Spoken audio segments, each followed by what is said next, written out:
안녕하세요 원장님. 오늘은 어떤 음식에 대해서 설명해 주실 건가요? 네, 오늘 제가 설명드릴 과일은요, 10월에 가장 맛있는 과일, 그리고 10월의 제철 과일인 사과에 대해서 이야기를 한번 해보도록 하겠습니다. 사과는 각종 영양소도 풍부하고 모양도 이쁘지 않습니까? 빨갛게 색깔도 이쁘고, 그래서 효능까지 다양하기 때문에 옛날로부터 굉장히 많은 이야기의 중심이 되는 것이 바로 사과였죠. 대표적으로 어떤 이야기에 사과가 나오나요? 뭐 아시다시피 백설공주 이야기, 독사가 나오지 않습니까?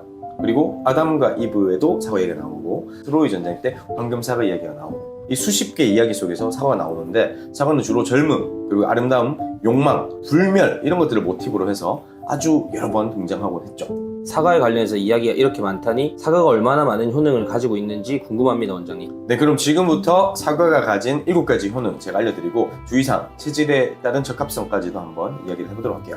사과의 효능 첫 번째, 변비에 효과적입니다. 이 사과의 껍질에는 변비에 굉장히 효과적인 성분, 펙틴 성분이 사과의 껍질에 풍부한데, 펙틴 성분을 섭취를 하게 되버리면 변비를 방지하고 대장암을 예방하는 효과가 있습니다. 이 펙틴이 대장의 내용물을 증가시켜서 대장 연동운동을 활성화시키는 이런 작용도 있거든요. 그래서 사과는 사실 껍질까지도 같이 먹을 것을 가장 추천을 하는 거죠. 사과를 껍질째 먹기에는 농약 때문에 걱정이 되는 분들이 많을 텐데 농약을 없애려면 어떻게 하면 좋을까요 원장님? 보통 이제 수돗물에 5분 정도 담가 두실 것을 권장하는데요. 이때 식초를 살짝 떨어뜨려 가지고 5분 정도 담가 두고, 그 다음에 흐르는 물로 30초 이상 문질러 씻게 돼버리면 농약은 껍질에서 거의 다 제거가 되기 때문에 별로 농약에 걱정하지 않으셔도 좋습니다. 좋은 정보군요. 그렇다면 사과의 효능 두 번째는 무엇인가요? 네, 사과 효능 두 번째는 중금속 해독에 굉장히 도움이 많이 될 수가 있어요.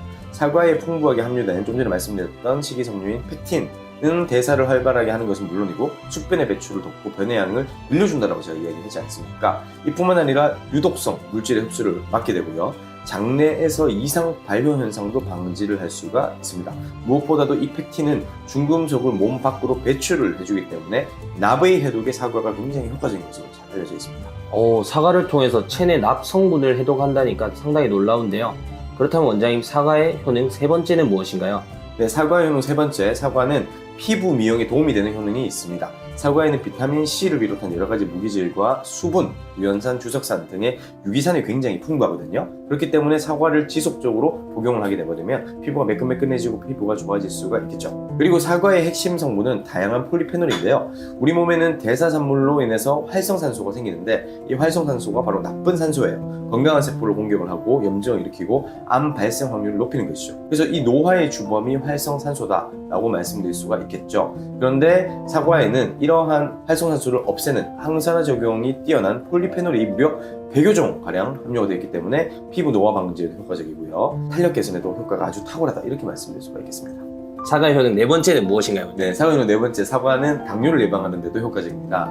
현대의학에서 당뇨는 총 3가지 유형으로 분류가 될 수가 있지 않습니까? 선천적으로 인슐린 분비가 제대로 이루어지지 않는 1형 당뇨병, 그리고 대부분의 당뇨 환자가 속하는 후천적으로 유발이 되는 2형 당뇨병, 그리고 임신 중에 발생하는 임신 중 당뇨, 이렇게 나뉘어질 수가 있겠죠. 그런데 연구 결과에 따르자면 이 사과를 주기적으로 섭취하는 사람들의 경우 2형 당뇨가 유발될 위험률이 약 20%가량이나 더 낮았다고 합니다.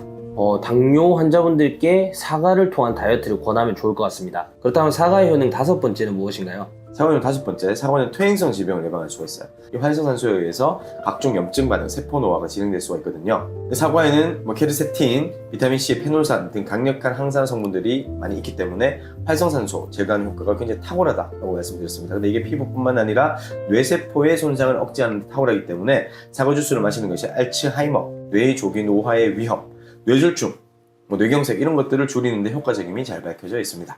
사과가 이로운 분들에게는 하루에 하나 정도는 먹어주는 것이 정말 좋겠네요. 맞습니다. 원장님, 그렇다면 사과의 효능 여섯 번째는 무엇인가요? 사과의 효능 여섯 번째는 심혈관계 건강에 무척 이롭습니다. 제가 초반에 사과의 껍질에 펙틴 성분이 풍부하다고 말씀드렸던 거 기억이 나십니까? 네, 기억이 납니다. 이 펙틴 성분이 수용성 섬유질을 많이 포함을 하고 있는데 혈중 콜레스테롤 수치를 낮추는데 뛰어난 효과가 있습니다. 그리고 단순히 수치만 낮추는 것이 아니고요, 각종 혈관 질환의 원인이 되는 콜레스테롤의 과다한 축적을 막기 때문에 여러 가지 성인병을 예방하는 데 효과적이죠. 정말 효능이 많군요. 그렇다면 마지막으로 사과의 효능 일곱 번째는 무엇인가요, 원장님? 네, 사과의 효능 일곱 번째는 사과가 천식에도 효과적입니다.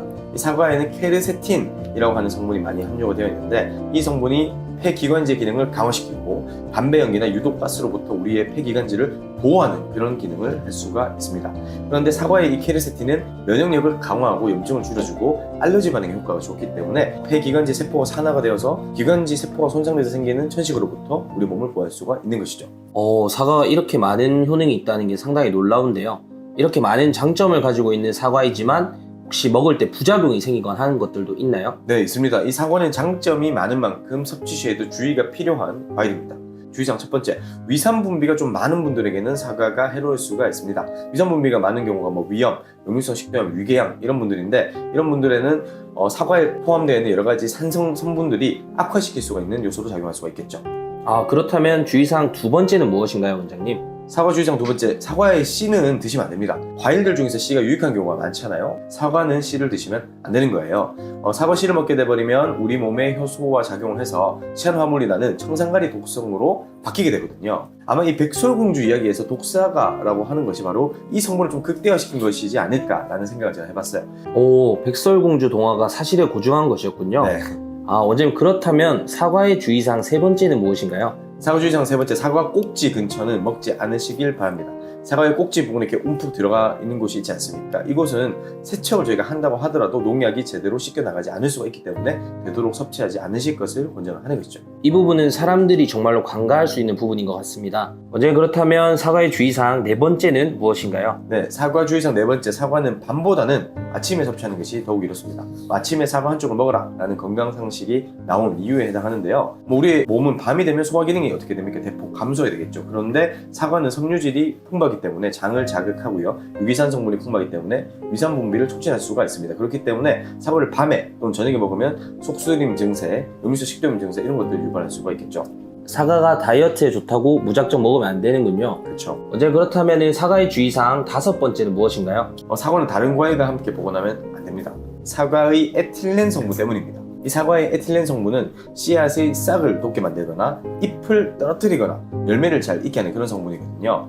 그런데 이 성분들이 다른 사과와 함께 보관을 할 경우 다른 사과들을 더 빨리 무를 수 있게 만들겠죠. 반대로 이런 성질을 잘 이용을 한다면 설익은 과일들을 사과와 함께 넣어둔다면 빨리 익게 만들 수도 있겠죠.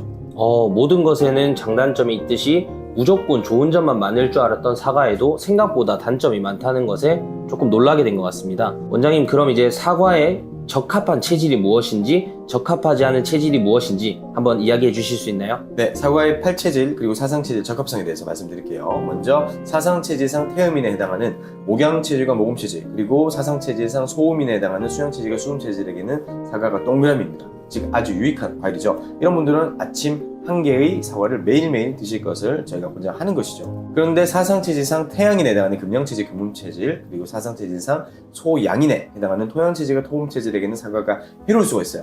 이 네 가지 체질은 사과를 드시지 않으실 것을 저희가 권장합니다. 앞서 설명했듯이 사과의 산성이 각종 위장장애를 일으킬 수도 있고요, 면역질환 및 알러지 질환의 직접적인 원인이 될 수 있는 그런 체질이거든요.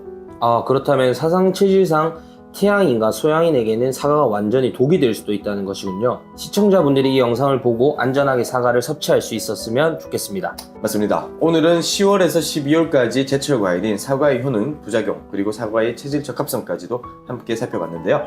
다음 시간에도 더 유익한 음식 정보를 가지고 돌아오도록 하겠습니다. 지금까지 자연의 한의원 박철진 원장이었습니다. 감사합니다.